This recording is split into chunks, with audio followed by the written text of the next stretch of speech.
Oh, I might just start by introducing our two speakers here. First of all, I suppose the aim of this breakout session is to have a conversation between Linda and Triona about creating rural jobs in the community. And what we want to explore here is what are the kind of income streams, the funds, the support that make it possible for our members to create and sustain jobs in rural areas right now, and to hear what are your views on the future. Are they optimistic? Are some of the rural policies or other policies, social policies, promising? And do you think they'll help kind of support rural Ireland? So they're the big questions that we want to ask. Just a quick word about the speakers. Triona is the Employment Training and Social Inclusion Coordinator with responsibility for the SciCap program at IRD Duhallow, and works with IRD Duhallow Furniture Revamp, which is the coordinator of the Towards Occupation program and oversees the quality and training briefs, including the Ability Program, Resilient Youth Program, Gender Equality Programs, a lot of programs, Duhallow Revamp, the Walk Scheme, RSS, and TOOS. So a lot of hats there. And she works with communities in West Duhallow to access leader funding and supports the work of community and youth and education working groups. Linda is the secretary with the Irish Charity Shops Association. She has a lifetime of business experience and worked with companies ranging from multinational chains to solo entrepreneur retailers, charities, and not-for-profits. As secretary of the ICSA, she has for the last 13 years supported charities running their shops. Linda has an insight in the beneficial effect of charity shops in communities nationwide and their potential for job creation and social inclusion and community involvement through the 8,000 volunteers. And certainly some of the numbers I mentioned earlier about our membership are strongly influenced by the huge network of charity retailers. The ICSA represents 40 registered charities and operates over 450 shops nationwide. So thank you very much, Linda and Triona, for joining us. So we'll get to the questions. I guess the first question, perhaps to Linda, is what the kinds of jobs that the charity retailers provide and what sort of enables them to create and sustain them, and particularly sort of any insights into the spread in the rural communities and the role of charity retail in rural communities. Well, I suppose charity retail has been around for a long time. The first charity shop was opened in Oxford in 1948 by Oxfam, who operate in Ireland as well now. So as a concept and as a sort of business model, if you like, it's been around long before we actually even dreamed up the word circular economy or any of those things. So but I think having said that, it's really moved on in the last sort of 10 or 15 years. And certainly the potential for reuse is huge through charity shops. So charity shops are probably the biggest outlet for textile reuse in Ireland, most definitely, in terms of the volume of goods that go through them. But in terms of what jobs do charity shops create? Well, obviously, running a charity shop is much like running any commercial shop, except that all of your product is donated by the general public, and the proceeds of the shop go to support very often a very local community cause. But in terms of the operation, it needs people in much the same way as a commercial shop does. So most charity shops now are run by paid managers. Vast majority of them, 99% I think, of charity shops now are run by paid managers. Very often they might have assistant managers or people who work in the shop, and there are jobs there. There's a huge amount of labour activation schemes and bringing people who are distant from the jobs market into charity shops to work, and that's really gives people in a really community-based space. It's not, the charity shop is not the same feel as a commercial shop, and I can say that having worked in both. It's very much a community-based organisation, community-based sort of vibe to it. Really, it doesn't matter whether you're in Drimna or Drogheda or wherever. I can't think of another town beginning with D, but but you get what I'm trying to say. And then obviously there's the huge number of volunteers. 8,000 people around the country volunteer in member charity shops, and that is really where the sort of spirit of the charity shops come from. And that volunteering, even though it's unpaid, there's a huge amount of benefit to the shop and to the individual for volunteering. Very often it's people who have volunteered in a charity shop use that experience to then go on to get a job. So it's not just about giving their time for free, they're actually learning skills that they can then translate into the workforce. And even just having had that experience of having been in a shop and working in a charity shop, even if they don't get a job in another shop, it gives them that it gives them something to be able to put on their CV to show that they've made that effort to get out there and to work. So, and just in terms of the rural jobs, 65% of our member shops are actually in rural communities. If you take away Dublin and Cork, which obviously the two big conurbations, and so charity shops are very much based in communities. As I said, we ICSA members have got shops in every single county in Ireland. So it is very much a rurally based activity. Fantastic, thank you. And the same question then to Triona, I suppose. Duhallow, IRD Duhallow, hello, rural Cork. So, what kinds of jobs are you supporting in IRD Duhallow Furniture Revamp? And I suppose what is making them possible? What are the different schemes or supports or people that you're working with that make it all viable? Okay, well, just to give, I suppose, a bit of brief contextual background to our project. So we're a furniture recycling project, like Claire said, based in rural North Cork. We cover a geographic region of North Cork into East Kerry, and we recently now cover kind of Mid Cork as well. Now, when I say cover, Duhallow Revamp actually operates under the umbrella of a local development company. So there's a local development there's a number of local development companies nationally. So I suppose through our other programs that we deliver, national and European programs, we have developed a number of different social enterprises. So they operate under the umbrella of our company, which I suppose has allowed them to be fully supported in terms of all the different supports that a company would need to set up. There's been a lot of hand-holding, I suppose, and Claire will know because our Duhallow Revamp was the first recycling project in Ireland to be accredited with the Remark, which guarantees quality. So I suppose just in terms of the jobs, so obviously in rural areas, rural unemployment, I suppose, even before the last recession, and are we on the cusp of another recession? I'm not sure, but there's always been an issue of unemployment in rural areas, and Duhallow was no different. So we would have a number of labour activation schemes in operation here that again are rolled out through the local development company. So I suppose one of them would be the TOOS Community Activation Programme. So basically it's people that are on the live register for 1 year or more. They're randomly selected, and then I suppose they're randomly selected to work 19.5 hours a week. Then they get placements in different social enterprises or in any community type work, but some of them are placed on our Duhallow Revamp project. We would have a rural social scheme, which is a scheme for low-income farmers. So again, they have to be on a means-tested social welfare payment and have access to a herd number, but they would work 19.5 hours a week, again in a community setting.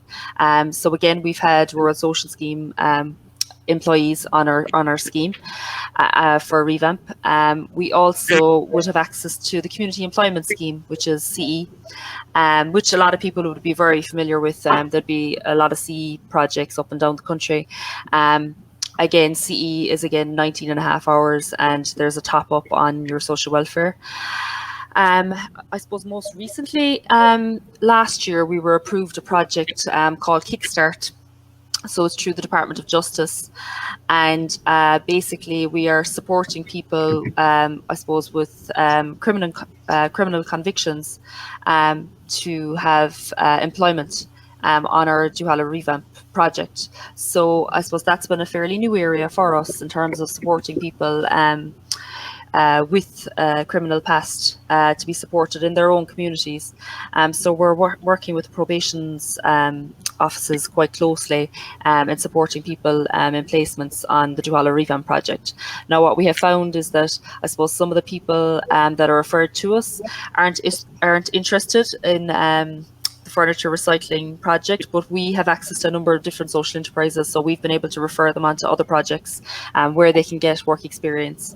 Again, I'll echo what Linda said. Sometimes it's not about the actual job, it's about the actual experience, and maybe it's a stepping stone, you know, into another form of employment. You know, a lot of the people that we would meet through our schemes would be fairly long-term unemployed, so they would be out of routine in a lot of instances, and sometimes there's resistance on coming onto labour activation schemes, you know, but usually what we find is you know, TUS is actually 1 year, it's 12 months of a placement, and by the time the 12 months is up, a lot of people are really upset about leaving the scheme. We do try to support them into other placements, but they actually have to go off the scheme after 12 months.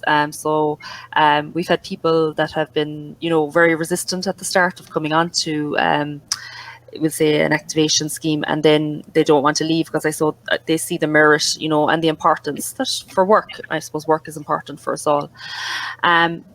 In terms of the other project then that the other support, I suppose, in terms of employment that I should mention, because it's a very important one when it comes to social enterprise, is the community services programme.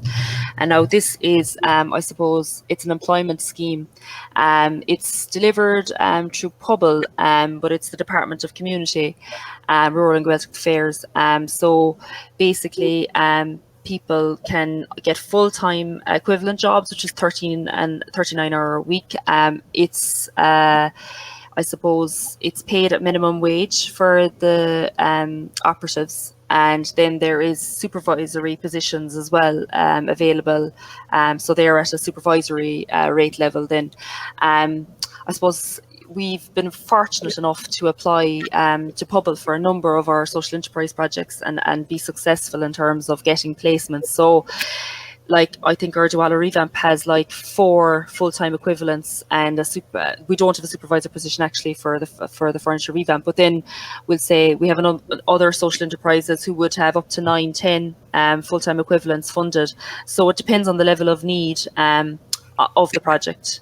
So we would always be keeping our eyes and ears open in terms of employment opportunities, because a lot of, I suppose, the people who would be getting employment in a lot of the social enterprise projects that we would support would be distanced from the labour market, you know, and sometimes, you know, would not have had access to, you know, training, would not have had access to third level.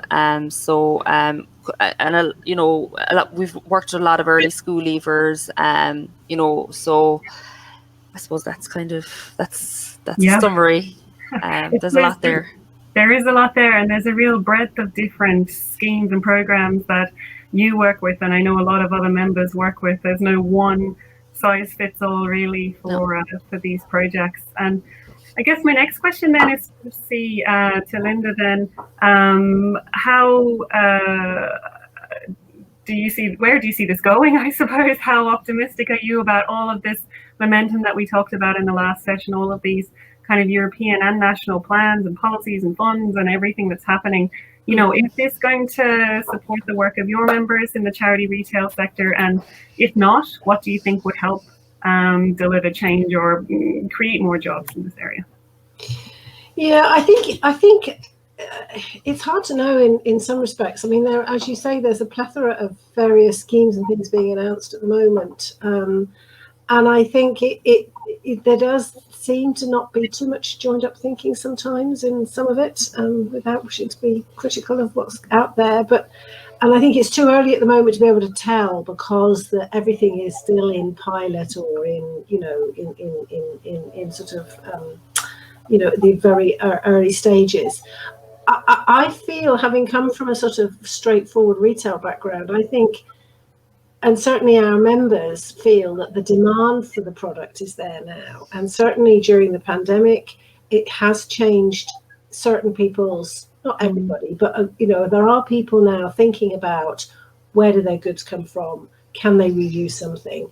They've done their big declutter during the countless lockdowns that we've had, and have now realised that, no, actually, I don't want to throw this away. I'm going to donate it to a charity shop.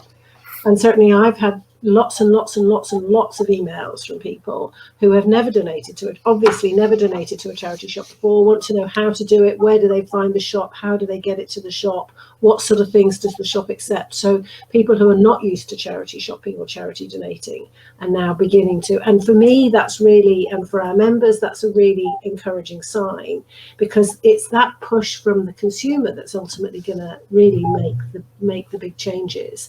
And I think that, you know, there is also a sort of really that links into that really is the whole shop local thing, which has really come, you know, has been forced upon us by the pandemic, because we haven't, at one stage, weren't able to go more than 2 kilometres from our house. So that meant that people had to look at what was in their local area and what resources were there. And I do think that that's really generated a realisation that there is quite a lot there. And I think certainly for rural Ireland, I think that's a really big deal, because I think that's going to help to revive towns and villages around the country. I mean, there are lots of places in Ireland where the charity shop is very often the only shop in the town. And, you know, that's really telling in a way. And I think, and hopefully that will change, and that the other shops that will start up will be sustainable and will be part of the circular economy too. And I mean, for example, one of our members, Bernardo's, opened a shop in Dalkey. So you think, wow, and it was the first charity shop that's ever been opened in this sort of, you know, suburb of Dublin, which is Dalkey. But when after they'd opened the shop, they realised that they were actually the only shop that sold clothing in Dalkey. The only clothes shop in Dalkey is actually a charity shop, which I think is pretty cool, really. But like that generated a demand, because, you know, all of a sudden people could go into their local charity shop and buy clothing, whereas and they did, because. And I think it's that volume of sales that surprised Bernardo's when they set up, because they thought this is going to be a great place to get donations, but. You know, in the end, it was a two-way street, and that people actually came in and bought the goods as well. So I think, you know, so I think a lot of that push is going to come from, you know, consumer behavioural change, which is happening. But I think we've really got to try and tap into that now, and actually make it easier for consumers to do that, to do the right thing. And I think that's we're not always great in the sustainability world at doing that. But I think certainly, you know, it's one of the things that charity shops are really working hard at now to make it. And we do that through our website, which you can see on the little thing behind me there, which is where we've got a listing for every single charity shop in Ireland, all 460 odd of them. So, you know, you can find out where your local charity shop is, what their phone number is, how you can email them, you can go onto their Facebook page. So it's all there, really. Fantastic. Thank you. Actually, we've not talked much about the pandemic yet so far today. Yeah. So I thought that's such a huge effect, as you say, on behaviour. And I wonder, Triona, are you seeing the same thing in Duhallow? The different behaviours more focused on local, or are there other ways that you think? Yeah, I think people, you know, we've had a lot of discussion around the COVID pandemic and its impact on all our programs, but what we've seen a trend kind of emerging in terms of people actually embracing what they have locally. It's kind of like a newfound appreciation for, even, you know, Linda, you said we couldn't go beyond, you know, so many kilometers, and like we have a number of beautiful walks in our region, but people tended to go beyond this area and go to Killarney. We're about 30 minutes from Killarney, and ignore what was in our own backyard per se. And like that, I think the same goes for the circular economy projects like Duhallow Revamp. People are shopping locally. They're appreciating that they can actually access, you know, and whether it's online or whether they come in on foot, there's a lot of stuff at their fingertips. And I think some people then are a bit slow in going back out. We've seen a bit of, you know, I suppose, even though the vaccine program is rolling out now, you know, quite efficiently, I suppose you could say, it's on track. I think some people are still quite, you know, cautious in terms of their own health and safety, and we are definitely seeing that. I think for practitioners on the ground, though, you know, in terms of policy, like, you know, I don't know, Linda, if you'll agree with this, but it's very seldom that we get time to sit back and reflect on, you know, where policy is at. Like even sitting through that session, the earlier session today, like, you know, like some of it is news to my ears, you know, and we do deliver a lot of different programs. We've levered a lot of programs into the region, but very often, you know, some stuff slips through the net, you know, and even the just transition policy, like, to be 100% honest, Claire, like I wasn't familiar, you know, and I've done a bit of reading up since, you know, and it's something that I need to do more investigation into, because it's definitely right up our alley. There was funding available. We applied to the department last week for the Circular Economy and Innovation Grant Scheme, which again came up, and I'm not sure whether it was available previously, but if it was, we never accessed it. But then that's where the CRNI come in for us. It's been so great because they are able to actually say, okay, this is what's available. So we're kind of doing the day-to-day, our heads are stuck in the operational type stuff. Yeah. And that's where the CRNI come in and support us to see what's available, even in terms of, I've mentioned it already, the Q mark. I mean, we would never in 100 years have gone down that route if the CRNI hadn't supported us every step along the way. But it's been hugely beneficial, like, all through our operation, you know. It's, and you know, even the staff on the ground would agree with that, like, you know, from our operational manuals to our customer service right through, and it's something that we're quite proud of as well. But I've probably veered off now the question, Claire, but yeah. No, that was perfect actually. We're starting to get a few questions in the chat, so I might just post some of those. If any of those who posed questions, Una or Matt or Veronica, want to come on camera, you're very welcome to ask. You just have to, what's the button say? Request camera and audio access, I think it is. There's a button at the top, and I'll let you in. Does anyone want to speak to camera, or I'm happy to read out your question? So just request access if you want to come on screen. In the meantime, maybe I'll start with Una's question, and it's an interesting one. Well, they all seem like great projects. Addressing employment opportunities in rural Ireland makes it seem like rural Ireland is a social welfare economy. I suppose that's, sorry, I was going to go on. I was going to say that might be true to an extent, but like none of the like in charity shops in rural Ireland, you know, that yes, there are labour activation schemes, but there's also lots of people working in them as well. So it's not completely built on it. I think it's a, you know, it's not a binary thing. It's not one or the other. I think, you know, there's a good mix of it.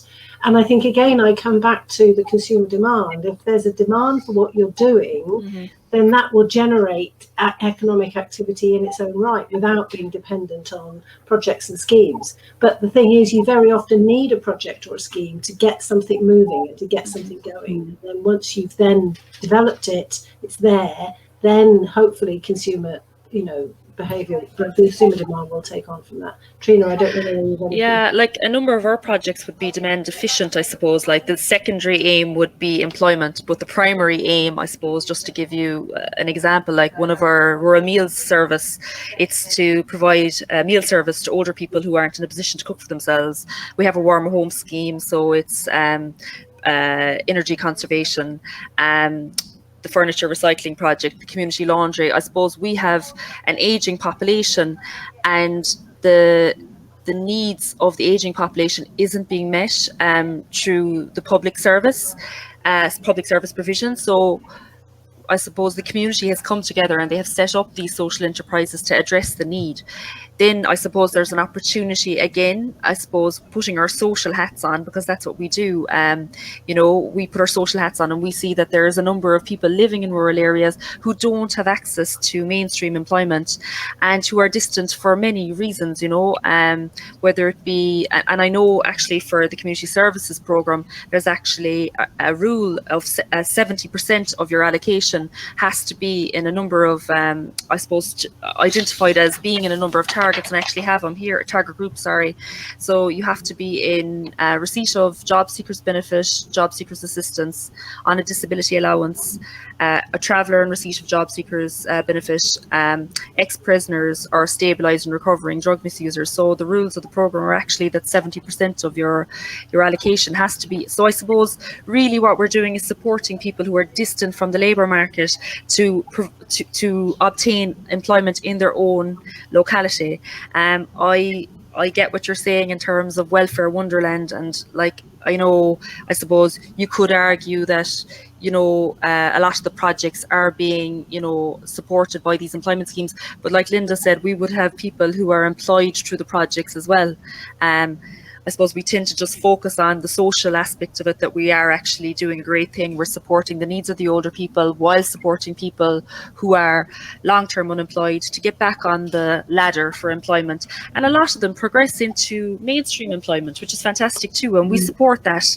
And then some of them are with us and will be with us because they, I suppose, wouldn't have the ability to like in mainstream employment, the employer is looking at capacity level, and in a lot of cases, the people that are supported through, we'll just say the community services program, they wouldn't be working at the capacity of somebody who would be working in mainstream employment, and therefore a mainstream employer might not be able to take them on.